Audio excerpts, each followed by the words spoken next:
Hey everyone, welcome back to the Dr. Burns TOEFL Show.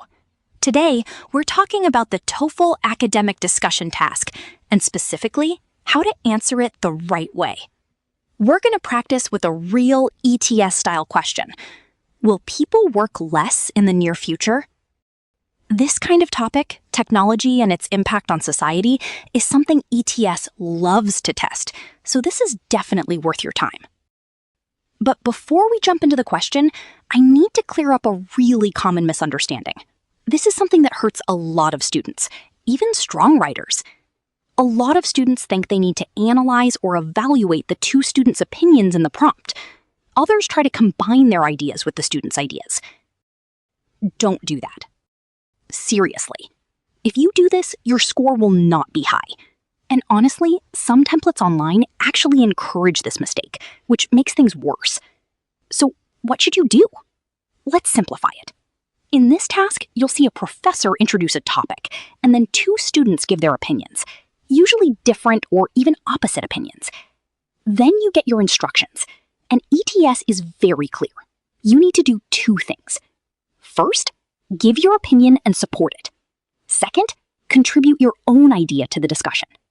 That's it. So what does that actually mean? Give your opinion means you need a clear position, a strong, simple claim. Support it means you give reasons, not just one sentence, but real explanation. Maybe an example, maybe some logic. Now, here's the key part. This is where most students lose points.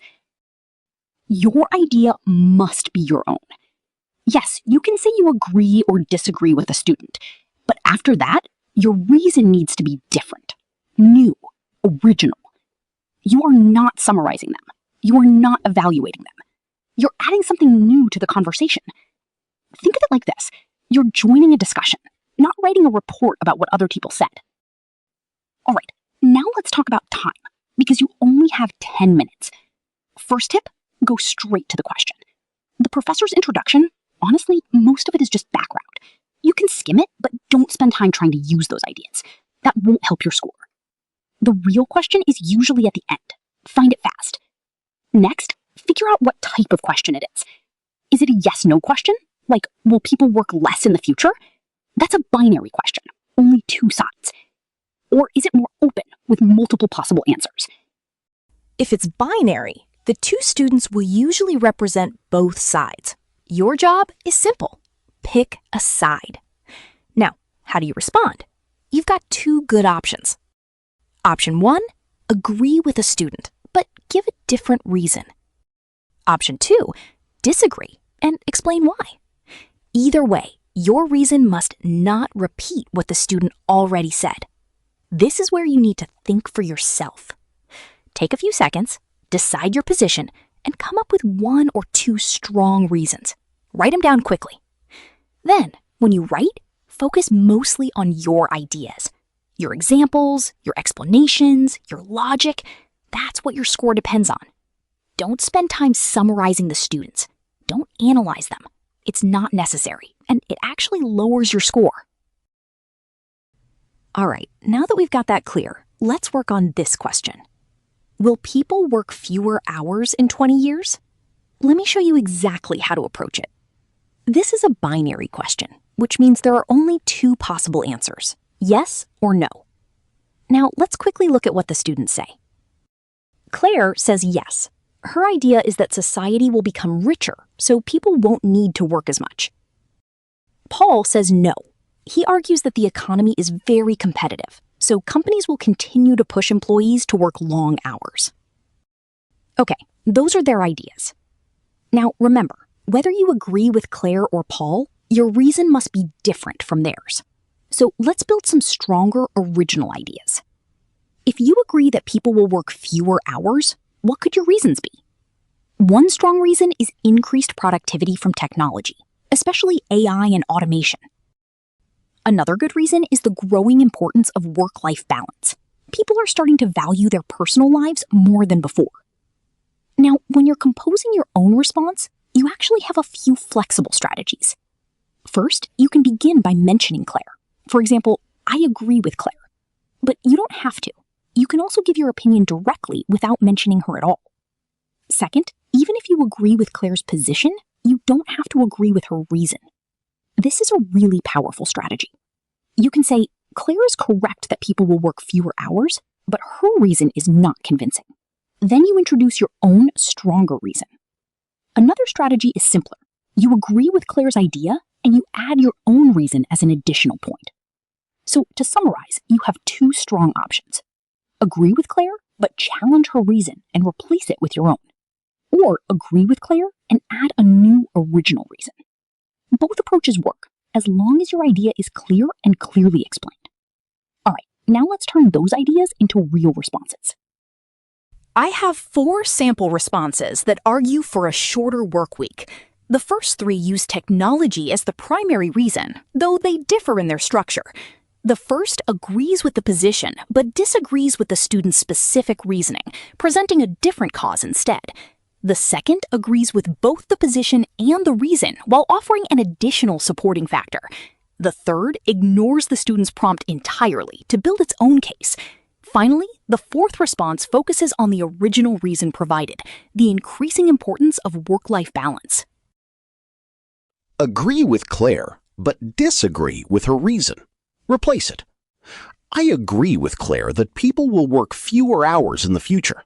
However, I do not find her reason convincing.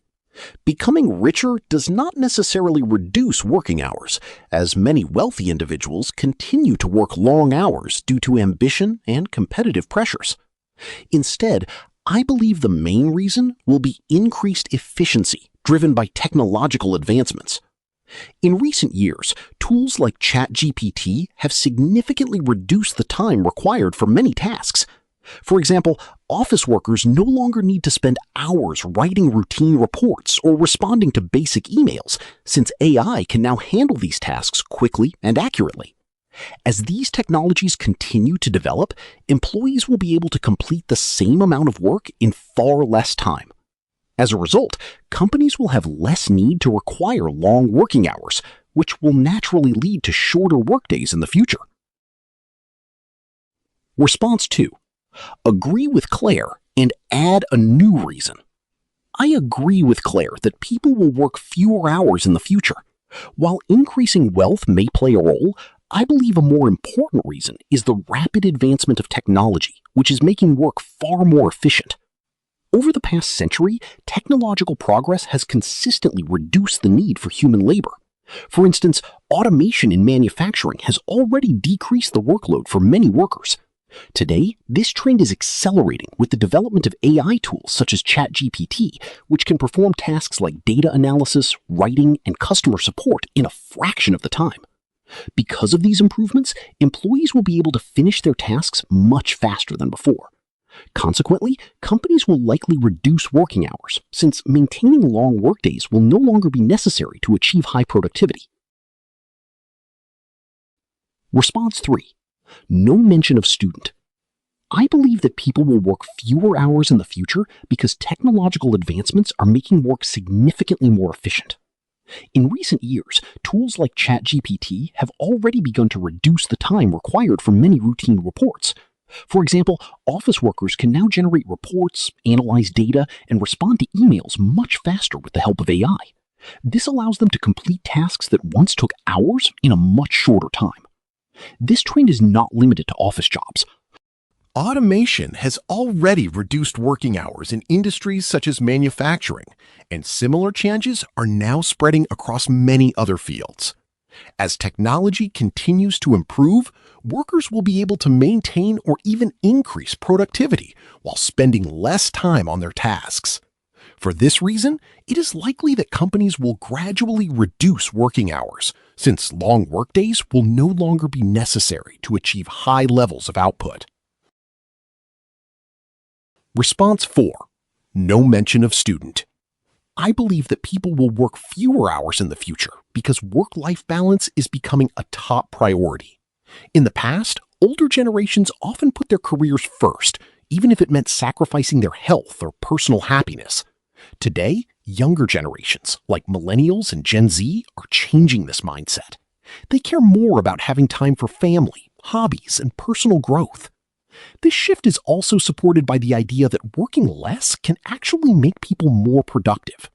Many studies show that employees who have a better balance between work and life are happier, more focused, and do better at their jobs.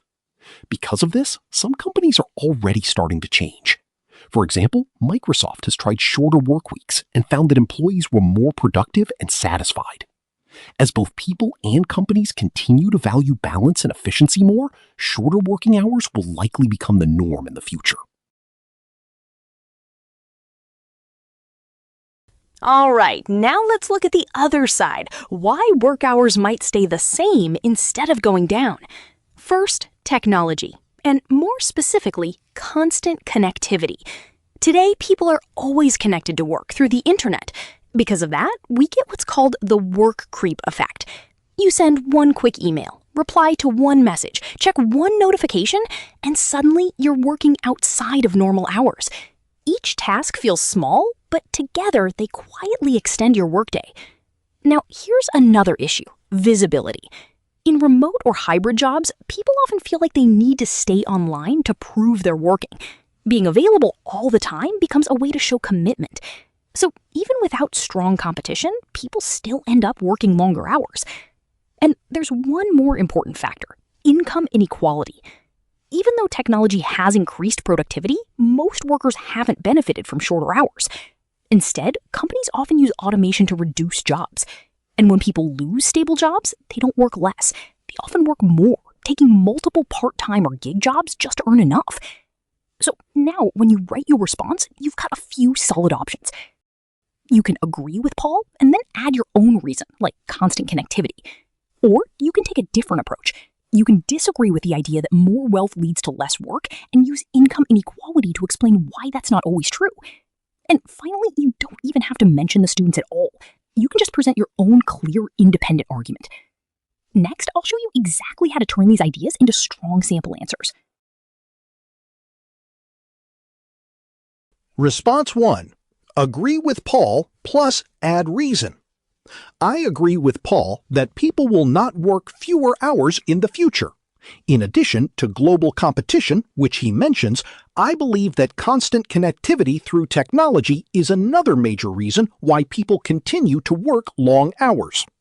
Today, smartphones and instant notifications make it possible for employees to be reached at any time.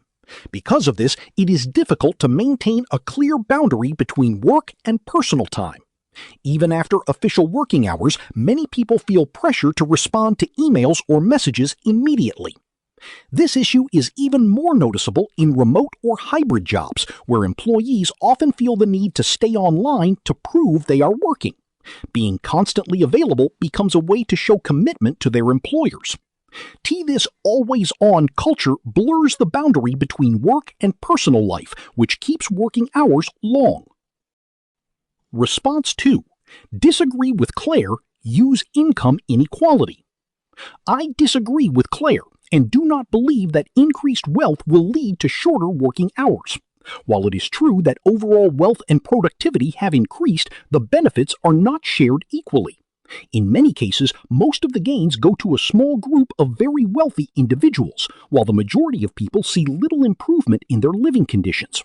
Instead of a growing middle class, we often see it shrinking, with more people moving toward lower income levels and a widening gap between the rich and the poor. For example, in the United States, the wealth of the top 1% exceeds that of the bottom 90%. Because of this inequality, many people are forced to work longer hours just to maintain a stable income. In addition, technological advancements, especially AI, can reduce the number of available jobs, making it harder for workers, particularly younger generations, to find secure employment. For these reasons, simply increasing wealth does not guarantee shorter working hours. In fact, it may lead to longer working hours for many people. Response 3. No mention of students. Independent argument. In 1930, John Maynard Keynes predicted that technological advancements would allow people to work only 15 hours a week by the 21st century. However, this prediction has not come true, and it is unlikely to happen in the future. In fact, the opposite trend is occurring. Many people are working longer hours. This can be seen in both blue-collar and white-collar jobs. For blue-collar workers, automation has increased productivity, but it has not reduced working hours. Instead, many companies use technology to reduce their workforce, leading to layoffs. A similar pattern is emerging in white-collar work, where AI technologies are beginning to replace certain roles and cause job losses. Workers who lose stable employment often struggle to find permanent positions and are forced to take multiple temporary or gig jobs, such as driving for Uber or delivering food through DoorDash, or doing freelance tasks on platforms like Upwork. As a result, they often end up working even longer hours than before. For these reasons, technological advancements may actually lead to longer working hours for many people rather than shorter ones.